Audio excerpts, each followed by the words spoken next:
Mario and FNAF fan games are surprisingly quite the common combo. Now, there's a lot of Mario and an animatronic pizzeria games I could be talking about today, but I want to tackle something a little more interesting than that, such as the subject of today's video, the Mario's Dream duology. The Mario's Dream games are FNAF-inspired games created by Epic Teiji Games on Game Jolt, to which he's actually more known for his finds at Wario's games, but I distinctly remember playing both of the Mario's Dream games a lot when I was way younger, so I thought it was appropriate to make a little retrospective video on these games. So without wasting any more time, let's begin talking about the first Mario's Dream game and what it has in store.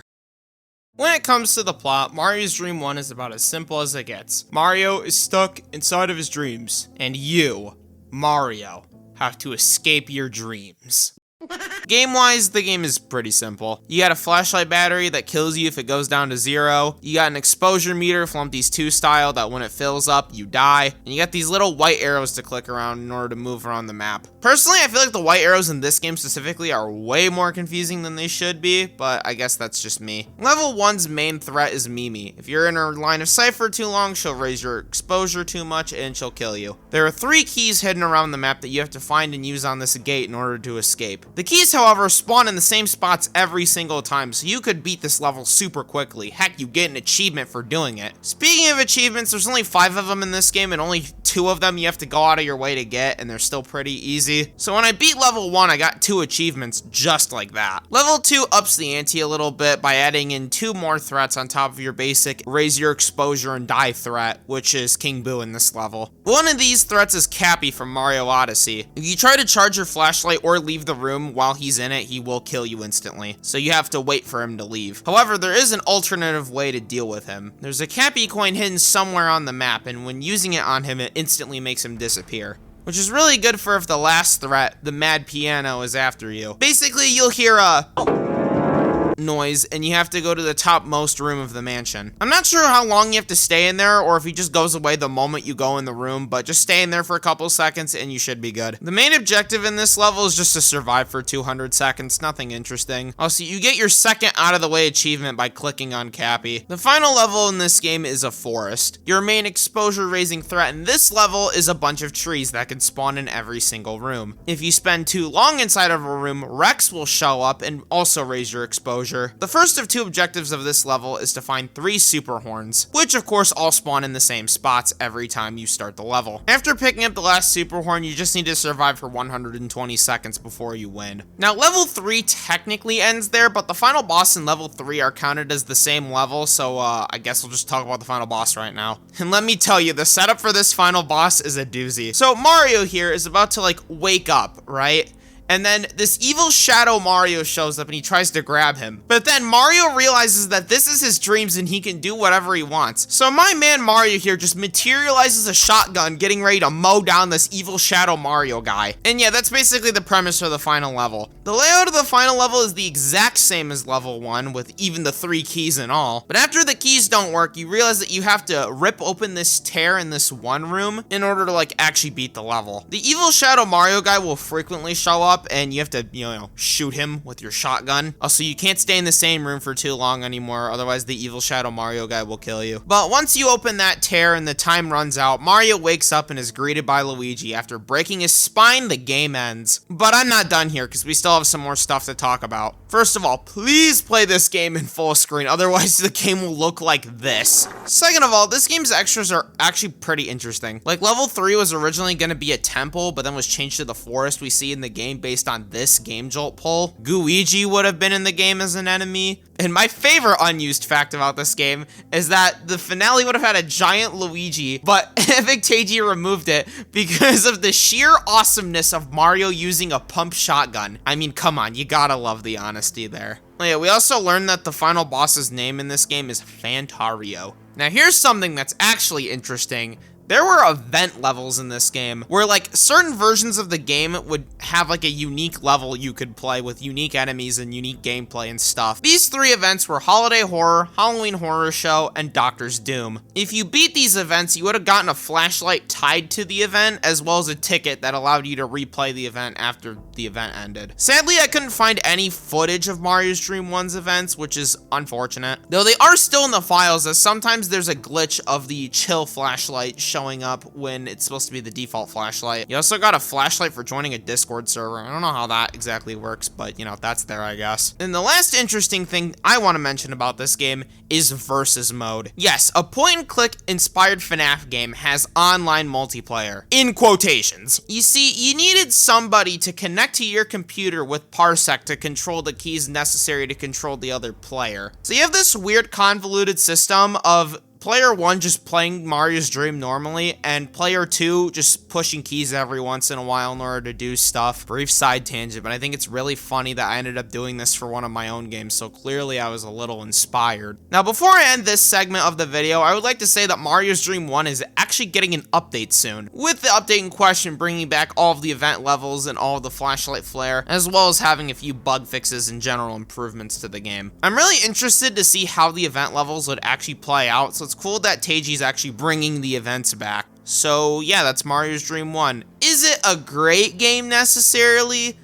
No, but I respect the amount of ambition and passion that genuinely went into this game. Like, there are some genuinely cool ideas. I really like the point-and-click FNAF type of games where you roam around multiple locations and whatnot. And Mario's Dream definitely does stuff with that, and it's cool. There's some cool ideas here. It just needs a lot more polish and a lot more thought, and you could do something really, really cool with this. And clearly Epic Teiji thought that there was some merit to this idea too, because he would go on to make a sequel, Mario's Dream 2. Hoo boy, where do I begin talking about Mario's Dream 2?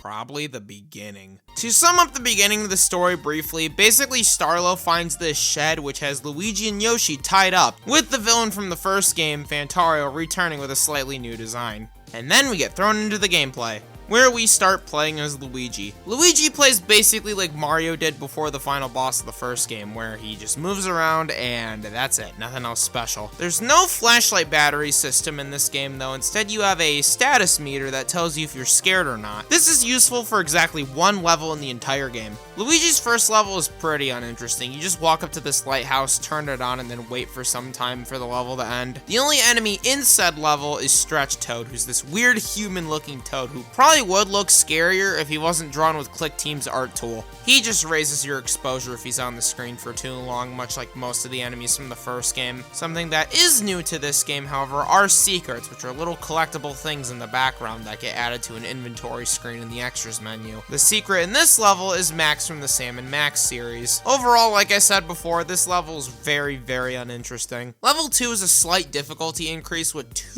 count them, two enemies in this level. The first one is the Devourer, which basically acts as your typical music box mechanic, with the main difference being you can't stay in the same room as her for too long, otherwise she also kills you. It's not like you really want to stay in the same room as her for too long anyway, since the main objective of this level is to go into this room right here to open up this trap door in order for you to escape. However, there is still another enemy in this level, being...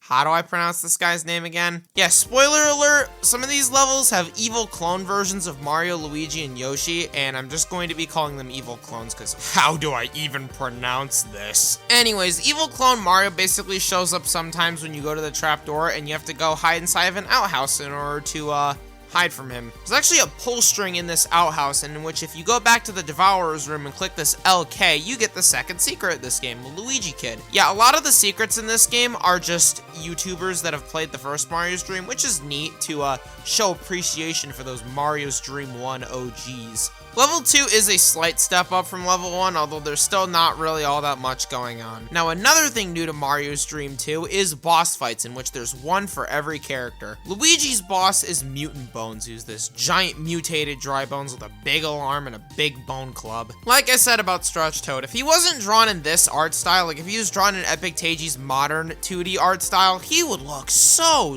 cool, honestly. Sadly, his fight is kind of underwhelming. You have to go to the end of the stock to pick up a rock, then you go to where the game tells you to go, wait for Mutant Bones to drop his guard, and then you throw a stone at him.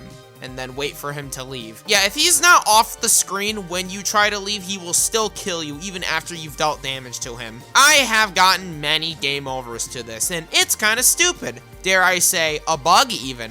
Speaking of the game overs, now is my time to actually talk about them. Whereas in Mario's Dream 1, they're kind of just a static image of Mario dead. Here, every single game over, except this one, are all little animated death scenes for the characters, and yeah, I don't think I can show these on my channel. Yeah, they're drawn kind of crudely, but even then, you can still tell, yeah, that is Luigi getting his brains bashed in by a big old dry bones. But yeah, this fight is kind of a disappointing end to Luigi's campaign. The second cutscene just kind of shows Luigi and Starlo escaping, kind of just leaving Yoshi with Fantario, I guess. Yoshi's gameplay is a step up from Luigi's, as Yoshi can actually defend himself with a bat, obviously. I like how Yoshi's first level actually begins with him picking up the bat. I think that's a nice attention to detail. Don't know how he keeps the bat between dreams, but, you know. Also, in my opinion, this is the worst level in the entire game. So the main objective of this level is to open up this big garage door, and you know how you do that? You hold shift for 100 seconds. Yeah, that's it. There's no minigame, no quick time event, no nothing. You just sit here and you hold the shift key for 100 seconds. Or I'm sorry, it would be 100 seconds if the evil Luigi clone didn't scare the hell out of Yoshi. If Yoshi's scared, you have to go back to the starting room of this level and mash the space bar in order to calm him down, I guess. Now, the other enemies in this level are the zombie Koopas, which I guess don't seem that bad. You know, they show up in up to groups of 4, but, you know, you can just take them out with one click each. What's so bad about them? Well, it's the fact that if Yoshi attacks too many of these Koopas at once, he'll get fatigued. And when Yoshi gets fatigued, he just can't attack anymore. Meaning the zombie Koopas are just free to whittle your health down, and it's so stupid. But the cherry on top of this awful level sundae is that if you die in this level specifically and restart, you get taken to the versus mode version of this level for some reason. And no, you can't just beat the versus mode version with nothing happening and expect the game to count that as a campaign win. Nope, the game is smarter than that. I should know. But the secret for this level is the PVZ Sunflower, so 10 out of 10 honestly. Level 5 is a significant step up from level 4. The main objective of this level is to take a bunch of power from this generator to power up this door for it to open. Your main threats for this level are King Boo and his Legion of Boos. The Boos themselves are kind of just reskins of the zombie Koopas, but they can only show up in groups of up to 3, so honestly, they're not nearly as bad. And while King Boo can kind of be annoying, the status, yeah, remember I said that would be important for one time? Yeah, this is that one time. Will tell you if King Boo is on the prowl in a different room. The secret character of this level is Linux 4, by the way. To put it briefly, level 5 is basically just level 4 if it was good. Yoshi's boss fight is up against Mimi, and wow, this fight is really easy. All you do is just find Mimi, attack her, then go to where the game tells you to go, rinse and repeat until she dies. Yeah, this fight is super boring. Next cutscene, Luigi, Starlo, and Mario all show up, and basically the text after explains that Yoshi was freed in exchange for Mario and Fantario to tussle one final time. You die if you stand in the same room for too long now? A Mario's Dream staple if I do say so myself. Mario is way better than Yoshi as he gets a little hand cannon, which unlike Yoshi and his fatigue, Mario doesn't get that. Instead, he gets 3 shots before he has to reload, but the reload is so quick that it honestly doesn't matter all that much. Level 7's enemies are pretty straightforward, being Fanto and OC's the Fanties. Future Nigel here. They're called the Fantites. God, this guy doesn't do any freaking research. Basically, every once in a while, Fanties will spawn around the map, and you have to go and find them and shoot them before they spawn Fanto. If Fanto spawns, you have to go to the starting room and hide until he goes away. You can't do this forever, though, as if you do this too many times, Fanto will just kill you no matter what. Also, on the topic of Fanto, Fanto is the only enemy with voice acting in this game, so that's a little fun fact. I like his voice. It gives me Saturday morning cartoon villain vibes. I kind of love it, honestly. The objective of level 7 is simple. Just take power from these 3 generators, which is actually a good reason for you to go around all of the maps and constantly switch between them with the Fanties at play and all that. The secret character in this level is Lembro's Game. Overall, level 7 is, in my opinion, the best level in the entire game. Yes, this is where the game peaks, in my opinion. Level 8 is probably the most straightforward level in the game that isn't level 1. Your goal is to set up this clam trap. You have to go to the end of this path to get the clams. Unagi the eel from Mario 64 is the main enemy in this game. All you need to do is just shoot him 3 times to make him go away. All the evil clone Yoshi does is just jam your gun, which you can easily rectify by just mashing the R key. The secret in this level is Space Hamster. But now we're at the final boss, the final showdown. Fantario. Fantario's fight is really simple. You know this blue orb? You shoot that. And then you shoot all the red orbs. Rinse and repeat until he dies. Yeah, the fights are not good in this game. Like, genuinely, a little more time in the oven, all the fights in this game could have been really good, but they all feel so anticlimactic and simple, which is really unfortunate since there's a lot of potential to boss fight in this gameplay style. But yeah, back to the real world, Fantario's dead, roll credits. And that's the campaign of this game. But we're not done yet, ladies and gentlemen. We still have to talk about all the post-game content. For starters, there's a lot of skins in this game, which I only have 2 of, being this Rainbow Mario skin and this Metal Mutant Bones skin. There's also a lot of achievements, but I don't think the functionality for them were actually coded into the game before it got canceled. Like, I literally beat Mario's campaign, I just don't have the Mario achievement, so okay. The only new mode in this game is Survival Mode, which is basically just endless versions, edited versions of levels 2, 4, and the Fantario fight.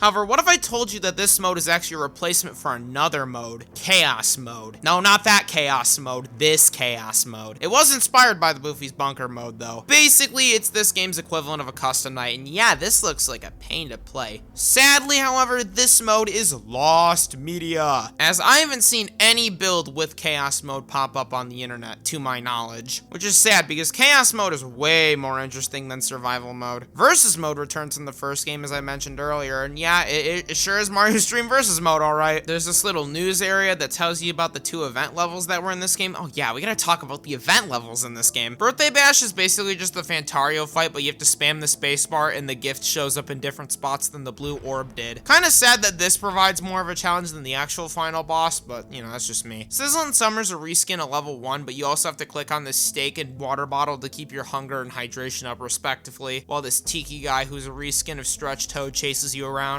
Though all you get for beating these event levels is just skins. I mean, to be fair, that's practically what you got from beating the event levels in the first game as well, but I think you should, like, come to realize that all the rewards in this game are just skins. Like Birdo Quest, which is a mode where you played as Birdo in 4 side levels, and all of the rewards for them are skins. The levels in question were called Doctor's Order, Classic Mode, See No Evil, and Arcade Mode, according to the Mario's Dream Wiki, where I'm getting a lot of this info from. The last noteworthy thing that was scrapped from Mario's Dream 2 that I feel like is worth talking about right now is the vault, where basically you would have gotten these vault keys to open up these little vault things to get like new skins, and this is just the Geometry Dash vaults. Okay. The skins in question were a part of like groups of skins that were like crossovers. The crossovers in question were with Finds of Wario's and Trevor Henderson. You know, like the guy that made like Siren Head and Cartoon Cat and stuff like that. Obviously, these weren't crossover skins, like there were no official collabs here or anything. It was just kind of, wow, look, skins from like other pieces of media. Cartoon Cat over evil clone Yoshi. And with that, I think we've basically talked about everything necessary to discuss when it comes to Mario's Dream 2. When it comes to what was finished of the game, yes, it is a step up from the first game, but man, you can see that this isn't polished, which, like, no kidding, the game was canceled. Which kind of bums me out, considering, again, you can do a lot with this concept of a free roam FNAF game and make it super cool and interesting within the Mario universe. Like, if these games remind me of anything, it'd be the exit mode from 5 Shows at Wario's. That mode does this concept so well. Now, if I made this video like a year or so ago, that'd pretty much be it, but considering I'm making this in current day, that means I get to talk about the upcoming sequel, Mario's Dream 3. So this section was originally going to be about how Mario's Dream 3 was coming out soon, how there was a whole release trailer for it and whatnot. But then I checked the Game Jolt page and I found out that Epic Teiji is actually reworking the idea and concepts for Mario's Dream 3, which basically means any of the info I would have taken from that page is just gone. Which, you know, I get it. You want to make sure you have a good, like, foundation for a game before you actually start working on it. I can at least say what I remember from looking at the game page. Mainly that Mario's Dream 3 was going to originally like have a lot of levels taken from the first 2 games and then, you know, remastered and remade. There is actually some sneak peek footage of Mario's Dream 3 that I did archive and I am showing on the screen right now of like the Toad Town level from Mario's Dream 1, like a remade, and it looks so good. Epic Teiji used this art style for his Chicken Nugget FNAF fan game, and that art style looks really good, and it looks really good here, and I'm really excited for Mario's Dream 3, even if it isn't in this state anymore. Oh yeah, Birdo Quest will also plan to come back in at least this version of Mario's Dream 3. And with that, our Mario's Dream journey ends, and I must say, I did learn a thing or two going through all of this, going through the wiki, replaying all the games. I feel like there's an important lesson to learn when it comes to overambition and scope creep when it comes to games. Like, Mario's Dream 2 was this really big game with so much post-game in it, you know? But at the end of the day, that left a lot of the main meat and potatoes of the game to kind of be a little bit underwhelming, you know? But regardless, it seems that Epic Teiji's making way more high-quality stuff now than he was back when Mario's Dream 2 was being worked on. Like, I know he released a remaster of his Fonts of Wario's fan game, Cabin Fever. I think you guys should go check that out. It looks really good, honestly. And with that, thank you guys so much for watching. Be sure to like and subscribe, and I will see you guys in the next video. Take care, y'all.